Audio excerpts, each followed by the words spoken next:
Marami ang hindi naniniwala na matatanggal sa pwesto si VP Inday Sara Duterte sa nalalapit na impeachment trial sa Senado sa Hulyo 30. Sa bagong halal na 5 senador, Bongo, Bato de la Rosa, Rodante Marcoleta, Camille Villar at Imay Marcos, lahat ay kaalyado ni VP Sara.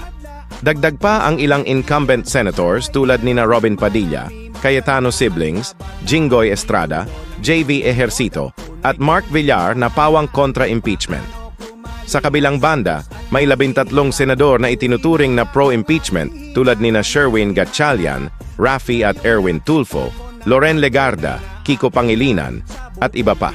Kailangan ng kabuuang 16 na boto, 2/3 ng 24 na senador para ma-impeach si Vice Presidente Sara, kaya kulang pa sila ng 3 boto.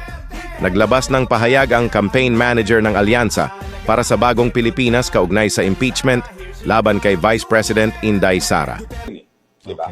Pwede pa hindi i-file yung impeachment. Bakit ba pinilit-pilit yung impeachment na sinabi ko naman sa kanila, wala naman mangyayari dyan dahil June 2 pa yan tatalakayin ng Senate. So ganun nga yung nangyari, di ba? Pero pinilit nila yung impeachment.